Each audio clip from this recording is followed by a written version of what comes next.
Rome, 1963. A brutally hot summer day on the set of The Leopard, Luchino Visconti's ambitious period epic. Alain Delon stood under the Sicilian sun, makeup melting down his face, waiting for a director who refused to compromise. That afternoon, when Luchino Visconti told him to do the scene differently for the 43rd time, Delon said something nobody expected. 3 minutes later, the entire film hung in the balance. The temperature had climbed to 102 degrees Fahrenheit by noon, and it was still rising. The ancient stone walls of the palazzo held the heat like an oven, trapping it, intensifying it. The Palazzo Gunghi, a crumbling aristocratic mansion in Palermo, had been transformed into a ballroom frozen in 1860. 200 extras in period costumes. Burt Lancaster as the aging prince, Claudia Cardinale as the young beauty, and Alain Delon as Tancredi, the opportunist nephew who would inherit everything. They'd been shooting the ballroom scene for 11 days. 11 exhausting, soul-crushing days of the same waltz, the same choreography, the same movements, repeated until they lost all meaning, the same entrance, the same glance across the room. Visconti was a legendary perfectionist, notorious for his exacting standards and endless retakes. Not the kind who wanted things good, the kind who wanted things impossible. Every single button on every costume had to be authentic to the period, sourced from actual 1860s garments. Every piece of jewelry had to be verified. Every detail had to be historically perfect. Every candle had to cast the right shadow. Every extra had to move like they'd been born in 1860. And Alain Delon, 27 years old, the most beautiful face in European cinema, was being directed like a puppet. Take after take after take. Visconti sat in his chair, a king surveying his kingdom, wearing a white linen suit that somehow stayed pristine despite the heat. His assistant stood beside him with an umbrella, blocking the sun. The crew was exhausted by the heat and the director's impossible demands. The extras were fainting. Lancaster was drinking heavily between takes, but Visconti remained perpetually unsatisfied, always seeing flaws that nobody else could perceive, always demanding more, always unsatisfied. Nobody realized how close they were to losing everything. Delon entered the ballroom for the 43rd consecutive time that day, exhausted but maintaining his professional composure. His elaborate period costume weighed nearly 20 pounds, the layers of wool and silk suffocating in the Mediterranean heat. The collar choked him. Yeah. His boots, handmade in Milan, had given him blisters that bled through his socks. He walked across the marble floor, hit his mark, turned toward Claudia, and delivered the line exactly as written. Perfect diction, perfect timing, perfect performance. Visconti's voice cut through the silence like a blade. Cut. Again. Delon stopped, didn't move, didn't turn around, just stood there motionless, his back to the camera, perfectly still, saying nothing, a silent rebellion that spoke louder than any words could have. The Italian crew members exchanged nervous glances, silently communicating their shock and concern. This was new and unprecedented. This was something none of them had ever witnessed from the usually compliant actor. In 11 days, Delon had never hesitated, never questioned, never stopped. He was the consummate professional in every possible way, the kind of actor directors dreamed of working with. Always early, arriving on set before anyone else, always prepared, knowing every line and every motivation, always absolutely perfect in his execution, never missing a mark or flubbing a line. But something was different now. Do you have a problem, Alain? Visconti's voice carried that aristocratic disdain, that upper-class certainty that he was right and everyone else was decorative. Delon turned around slowly. His face was unreadable, no anger, no frustration, just pure calculation, the expression of someone who had considered every outcome. You've had me do this scene 43 times. Yes, and you'll do it 43 more if that's what it takes. For what? Visconti leaned forward in his chair. The umbrella shifted, sun hitting his face for just a moment before the assistant corrected it. For perfection, which I've spent my entire life pursuing. For art, which demands everything we have to give. For the film, which will outlive all of us here today. Delon walked toward him, not aggressive or confrontational, just deliberate, controlled, moving, with the certainty of someone who had made a decision and would not be swayed. The crew tensed. 200 extras watched. Lancaster put down his drink. Here's what nobody knew about what happened next. Alain Delon had been counting, not just takes, everything. He'd counted how many times Visconti praised Lancaster. 17. How many times he praised Cardenio. 12. How many times he praised Delon. 0. Not once in 11 grueling days. He'd counted how many times his suggestions were considered. 0. How many times he was allowed to interpret the character his own way. 0. He'd counted the hours, the sweat, the blood in his boots, the creative death of being treated like a prop, and he'd reached a conclusion. Luchino, Delon said, his voice quiet but carrying across the entire set. I've done this scene your way, 43 times, exactly as you've instructed, without question or complaint. I've given you everything you've asked for. Now I'm going to do it my way once, and if you don't like it, I'm leaving. The silence that followed was absolute and suffocating. 200 people, holding their collective breath, waiting to see how this impossible moment would resolve itself. Visconti didn't move, didn't blink, just stared at this young actor who had dared to challenge him. Do you understand what you're saying to me right now? Do you comprehend the implications of these words, the consequences of this challenge? Yes, you're threatening to walk off my film. I'm telling you that I'm an actor, not a puppet. And if you want a puppet, you should hire one.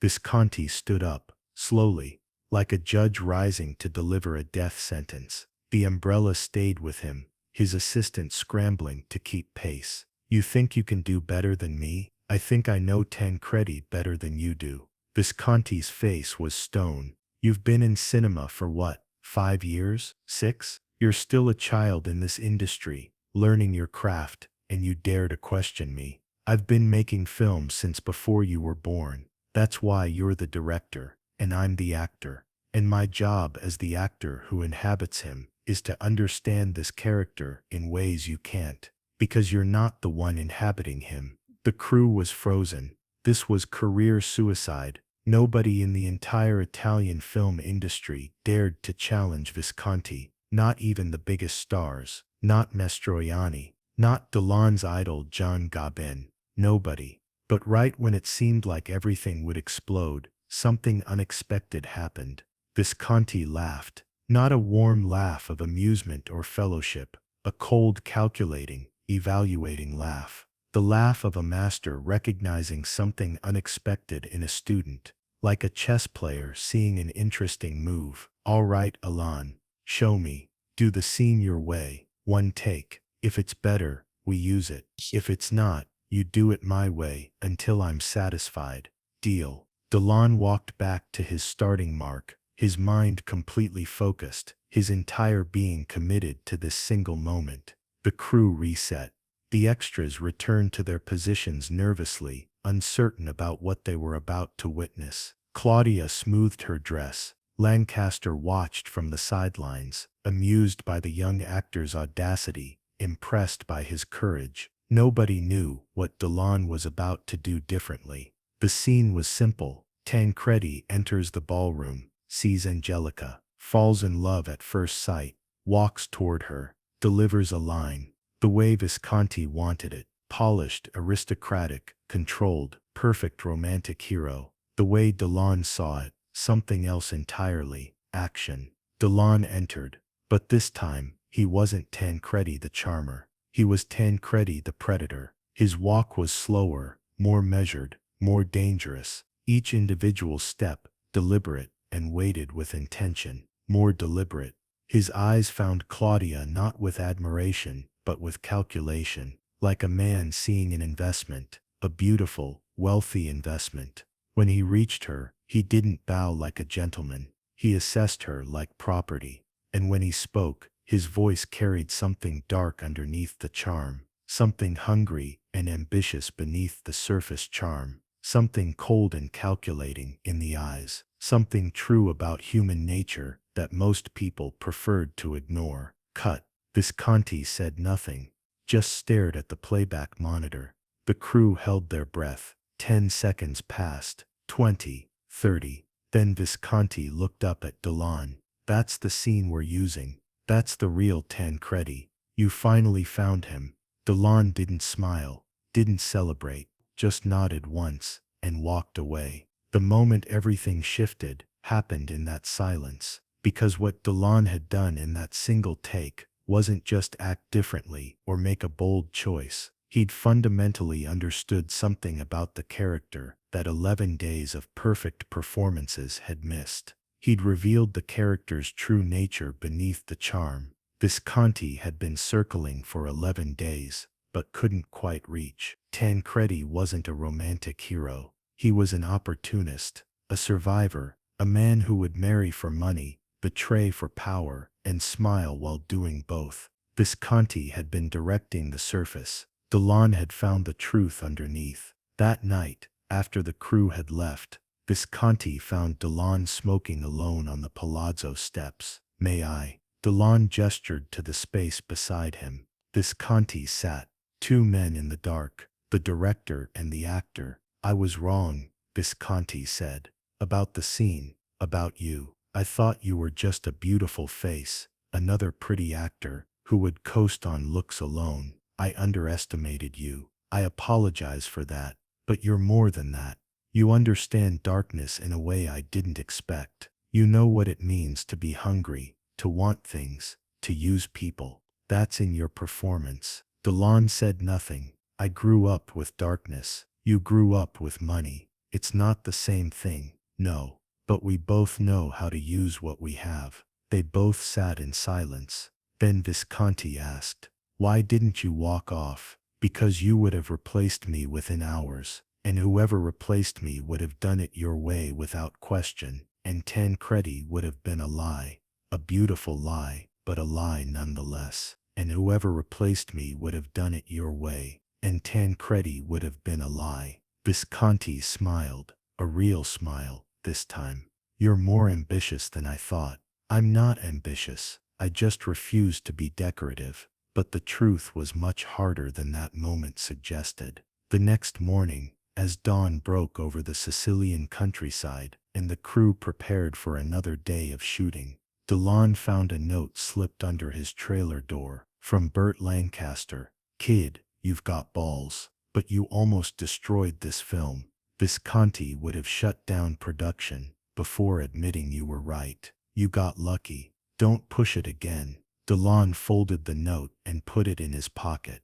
Lancaster was right. He'd gambled everything on a moment of instinct, and he'd won. But he'd also learned something that would define the rest of his career. Directors didn't want collaborators or creative partners. They wanted obedience, execution, perfection according to their vision, and their vision alone. They wanted obedience. And if you wanted to do real work, you had to choose your battles carefully, because you could only win that fight once. After that, you were marked, difficult, uncontrollable. The film was released in 1963. It won the Palme d'Or. Visconti was celebrated as a master. Lancaster was praised for his nobility. Delon was called charming. Nobody mentioned the 43 takes. Nobody mentioned the 3-minute standoff. Nobody mentioned that the scene everyone praised was the one the actor had insisted on doing his way. In interviews,